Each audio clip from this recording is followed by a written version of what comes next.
அனைவருக்கும் வணக்கம். இந்த வீடியோவில் என்ன பார்க்க போகிறோம்னா, இந்த ஆலயம் மாங்கல்ய வரம் அருளும் திருத்தலங்களில் முக்கியமானதாக சொல்லப்படுகிறது. அது மட்டும் இல்லாமல் இந்த தலத்தில் அஸ்வினி நட்சத்திரக்காரர்கள் வழிபட உகந்த தலமாகவும் சொல்லப்படுகிறது. அப்படிப்பட்ட தலம் எங்கு இருக்கிறது என்பதை பற்றிய சுவாரஸ்யமான தகவல்களை தெரிஞ்சுக்கலாம். வாங்க வீடியோக்குள்ளே போகலாம். வீடியோவை ஸ்கிப் பண்ணாமல் முழுசாக பாருங்கள், நிறைய தகவலை தெரிஞ்சுக்கலாம். நம்ம சேனலுக்கு நீங்கள் புதியவராக இருந்தீங்கன்னா, இன்னும் சப்ஸ்கிரைப் பண்ணாமல் இருந்தீங்கன்னா சப்ஸ்கிரைப் பண்ணிக்கோங்க. கூடவே இருக்கிற பெல் ஐக்கானையும் கிளிக் பண்ணிக்கோங்க. வாங்க வீடியோக்குள்ள போகலாம். திருவாரூர் மாவட்டத்தில் உள்ளது திருத்துறைப்பூண்டியாகும். இங்கு பெரிய நாயகி உடனாய பிறவி மருந்தீஸ்வரர் கோவில் அமைந்திருக்கிறது என்றும் சொல்லலாம். இந்த ஆலயம் மாங்கல்ய வரம் அருளும் திருத்தலங்களில் முக்கியமானதாகவும் சொல்லப்படுகிறது. அதே போல இந்த தலத்தில் அஸ்வினி நட்சத்திரக்காரர்கள் வழிபட உகந்த தலமாகவும் சொல்லலாம். அது மட்டும் இல்லாமல் அஸ்வினி நட்சத்திரத்துக்கு மருத்துவ சக்திகள் இருக்கிறது என்றும் சொல்லலாம். இந்த நட்சத்திரத்துக்குரிய தேவதைகளும் மருத்துவ தேவதைகளும் தினமும் இத்தல இறைவனை வழிபடுவதாகவும் ஐதீகம் இருக்கிறது. ஒருமுறை திலீப சக்கரவர்த்தி வேட்டையாடுவதற்காக காட்டுக்குள் சென்றார். அங்கு காட்டுக்குள் 2 மான்கள் இருப்பதை கண்டு அதில் ஒரு மான் மீது அன்பை எய்தார். அம்பு உடலில் பாய்ந்தது. அந்த மான் ஒரு முனிவராக மாறியதை கண்ட சக்கரவர்த்தி வியந்து போனார். அருகில் நின்ற மானும் பெண்ணாக மாறியதை கண்ட சக்கரவர்த்தி அடைந்தாராம். அது அந்த முனிவரின் மனைவியாகும். இதனால் பதறிப்போன சக்கரவர்த்தி முனிவரின் பக்கத்தில் ஓடி வந்தாராம். முனிவர் மீது அன்பு எய்ததால் அவர் வருவதற்குள் அந்த முனிவர் இறந்துவிட்டார் என்றும் சொல்லலாம். அதே போல செய்வது அறியாது திகைத்து நின்ற சக்கரவர்த்தி முனிவரின் மனைவியிடம், தாயே, நான் மான் என்று நினைத்துத்தான் அன்பு எய்தேன். ஆனால் இப்படி ஒரு முனிவரை கொன்று தீராத பாவத்திற்கு ஆளாகிவிட்டேன் என்று கண்ணீர் சிந்தி மன்னிப்பு கேட்டார் என்றும் சொல்லலாம். சக்கரவர்த்தியை பார்த்து முனிவரின் மனைவி, இதில் உங்கள் மீது எந்த ஒரு தவறும் கிடையாது. இதை தெரியாமல் தான் செய்ததற்காக உங்களுக்கு மன்னிப்பு இருக்கிறது என்று சொன்னாராம். ஆனால் என் கணவர் இன்றி என்னால் வாழ முடியாது. எனவே என்னையும் அன்பு எய்தி கொன்றுவிடுங்கள் என்று கூறினாராம் முனிவரின் மனைவி. அப்பொழுது சக்கரவர்த்தியின் வேதனை இன்னும் அதிகமானதை தொடர்ந்து முனிவரை கொன்ற பாவமே மனதை இன்னும் தொலைத்து கொண்டு இருக்கும் பொழுது ஒரு பெண்ணையும் கொன்று இன்னும் பாவத்தை சேர்த்து கொள்ள வேண்டுமா என்ற நினைத்த சக்கரவர்த்தி தன்னுடைய குலகுருவான வசிஷ்டரை மனதார் நினைத்தார் என்றும் சொல்லலாம். அவர் நினைத்த மறுநொடியே அங்கு வசிஷ்டர் தோன்றினாராம்.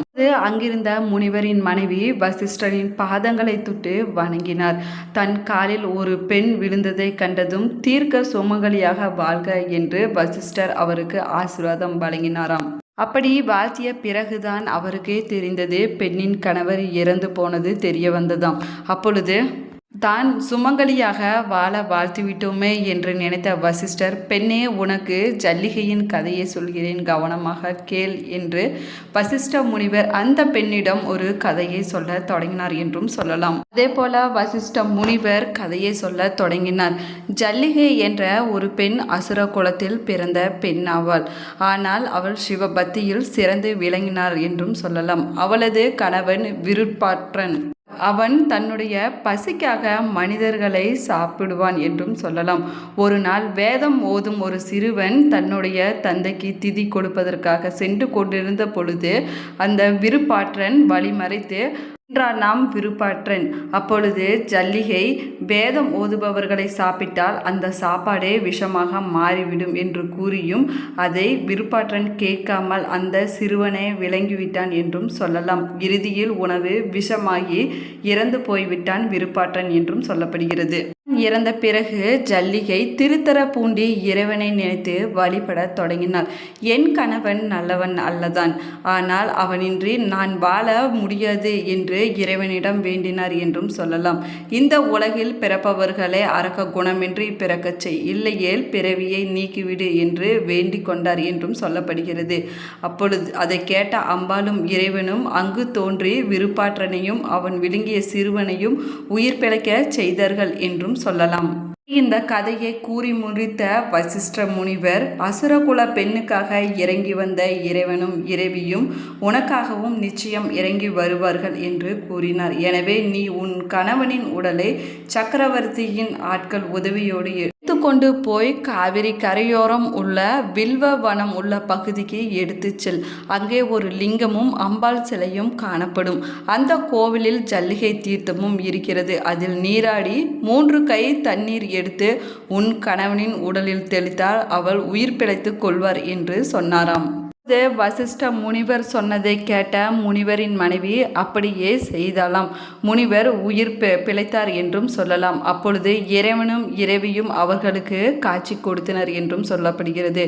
அப்பொழுது முனிவரின் மனைவி, தாயே, என்னை போலும் ஜல்லிகை போலும் தன் கணவனின் உடல் நலம் நாடி இங்கு வரும் பக்தர்களுக்கு சுமங்கலியாய் இருக்கும் வரத்தை அனைவருக்கும் தந்தருள வேண்டும் என்று முனிவரின் மனைவி வேண்டிக் கொண்டார் என்றும் சொல்லலாம். அப்பொழுது தனக்கு பழிபாவம் வராதபடி அனைத்தையும் சுமூகமாக முடித்த இறைவனுக்கும் இறைவிக்கும் திலீப சக்கரவர்த்தி இங்கு கோவில் அமைத்தார் என்றும் சொல்லப்படுகிறது. அதுவே திருத்துறைப்பூண்டி பிறவி அருந்தீஸ்வரர் கோவிலாகும். திருவள்ளூரிலிருந்து 30 கிலோமீட்டர் தொலைவில் இந்த ஆலயம் அமைந்திருக்கிறது என்றும் சொல்லலாம். இந்த தலத்தில் இறைவன் சுயம்பு மூர்த்தியாக காட்சியளிக்கிறார். அதே போல சாமியும் அம்பாளும் மேற்கு பார்த்தபடியும் மூலவர் அம்பாள் பீடத்தின் கோமுகம் வடக்கு நோக்கியும் அமைந்திருக்கிறது என்றும் சொல்லலாம். அது மட்டும் இல்லாமல் இந்த திருத்தலம் முருகப்பெருமானால் நிர்மாணித்து வழிபடப்பட்ட தலம் என்றும் சொல்லலாம். இந்த தலத்தில் உள்ள முருகன் சிவ வழிபாடு செய்ததால் வேலும் மயிலுமின்றி காணப்படுகிறார் என்றும் சொல்லப்படுகிறது. அதே போல இந்த தலத்திற்கு துர்வாசகர் கற்ப உலகிலிருந்து மாதவி மரத்தை கொண்டு வந்தார் என்றும் சொல்லப்படுகிறது. இல்லாமல் பிரம்மஹத்தி தோஷம் நீக்கிய திருத்தலம் என்றும் சொல்லலாம். அதே போல திருமுருகன் பூண்டி திருமுருகநாதர் கோவில் அப்பர் மற்றும் சுந்தரரால் பாடப்பெற்ற கொங்கு திருத்தலங்களில் ஒன்றாகவும் சொல்லலாம். அது மட்டுமில்லாமல் பாடல் பெற்ற 247வது தலங்களில் 206வது தலமாக இந்த தலம் விளங்குகிறது என்றும் சொல்லலாம். தல இறைவனிடம் சுந்தரர் கொள்ளை போன பொருட்களை திருப்பி தரும்படி இறைவனிடம் பதிகம் பாடி முறையிட்ட போது பொருள் திரும்ப கிடைத்ததால் கைப்பொருட்களை தவறவிட்டவர்கள் முருகன் நாதேஸ்வர சாமியை வழிபட்டால் இழந்த பொருட்கள் அனைத்தும் திரும்ப பெறலாம் என்றும் சொல்லப்படுகிறது. போல எங்கும் இல்லாத புதுமையான கோவிலின் முன் மண்டப சுவற்றில் ஆலயத்தை பார்த்தவாறு சுதையால் அமைக்கப்பட்ட பெரிய நந்தி சிலை காணப்படுகிறது. அது மட்டும் இல்லாமல் முருகன் துர்வாசகர் மற்றும் ஷேக்கிலார் வணங்கிய திருத்தலம் என்றும் சொல்லலாம். இல்லாமல் முருகனுக்கே பிரம்மஹத்தி தோஷத்தை நீக்கிய ஆலயமாகும். இது ஒருமுறை 1008 அண்டங்களையும் அழிவில்லாத காலம் அடக்கியாலும் வரம் பெற்ற சூரபத்மன் தேவர்களை சிறைப்படுத்தி வைத்து துன்பப்படுத்தி வந்தார் என்றும் சொல்லலாம். அப்பொழுது தேவர்கள் சேனாதிபதியான குமர கடவுள் தேவர்கள் துயர் நீக்குவதற்காக பெருமான் கந்த சஷ்டி விரதம் இருந்து தன் தாயான பார்வதி தேவியிடம் சக்தி வேலை வாங்கி சூரபத்மன் மற்றும் அவனது தம்பியை சம்ஹாரம் செய்தாராம். அதே போல சூரபத்மனை சம்ஹாரம் செய்த பிறகுதான் அவருக்கு ஏற்பட்ட பிரம்மஹத்தி தோஷமானது நீங்கியது என்றும் சொல்லலாம். அப்பொழுது சிவபெருமான் கூறியபடி நொய்யல் நதிக்கரையில் அமைந்துள்ள மாதவி வனநாதரை வணங்கி வந்தாராம் முருகப்பெருமான். அப்பொழுது தன் வெற்றி வேளால் தீர்த்தம் ஒன்றை தோற்றுவித்தாராம். அந்த தீர்த்தம்தான் சண்முக தீர்த்தம் என்றும் சொல்லப்படுகிறது. அந்த நீரை கொண்டுதான் அபிஷேகம் செய்த மூலவரையும் அன்னையையும் மேற்கு நோக்கியபடி பிரதிஷ்டை செய்து வணங்கினார் என்றும் சொல்லலாம்.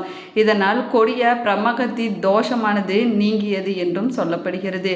அது மட்டுமில்லாமல் திருக்கோவிலின் வெளியே உள்ள வேம்படி முருகன் சன்னதியின் அருகே நீங்கிய பிரம்மஹத்தி தோஷமானது சதுர கல்லாக உள்ளதாக புராணங்களில் சொல்லப்படுகிறது. அந்த கல்லை இந்த திருத்தலத்தில் இன்றும் காணலாம் என்றும் சொல்லலாம்.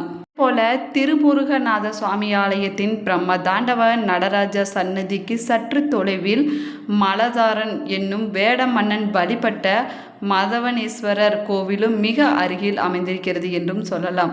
அது மட்டுமில்லாமல் இந்த ஆலயத்தின் முகப்பு மண்டபத்தின் மேற்கூரையில் பெரிய நந்தியம் பெருமாள் சிற்பம் காணப்படுகிறது. இதுவே இந்த கோவிலின் வடமேற்கு மூலையில் ராகு பகவானுக்கு தனி சன்னதியும் அமைந்திருக்கிறது என்றும் சொல்லலாம். அதே போல இந்த தலத்தில் கேது பகவான் இறைவனை பூஜித்ததாக தல வரலாறுகள் சொல்லுகின்றன. எனவே இந்த ஆலயத்தில் ராகு கேது தோஷத்தால் பாதிக்கப்பட்டவர்கள் பரிகார தலமாகவும் இந்த தலம் விளங்குகிறது என்றும் சொல்லலாம். போல திருமுருகன் பூண்டி நொய்யல் ஆற்றங்கரையில் அமைந்த மிக பழமையான சிவாலயங்களில் ஒன்றாகும். இது சுமார் 2000 ஆண்டுகளுக்கு பழமையானது இந்த தலமாகும். 1 ஏக்கர் பரப்பளவில் மேற்கு நோக்கி அமைந்திருக்கிறது என்றும் சொல்லலாம். வீடியோ உங்களுக்கு பிடிச்சிருந்தா லைக் பண்ணுங்க, ஷேர் பண்ணுங்க, கமெண்ட் பண்ணுங்க. இன்னும் சேனலை சப்ஸ்கிரைப் பண்ணாமல் இருந்தீங்கன்னா சப்ஸ்கிரைப் பண்ணிக்கோங்க. கூடவே இருக்கிற பெல் ஐக்கானையும் கிளிக் பண்ணிக்கோங்க. Thank you friends.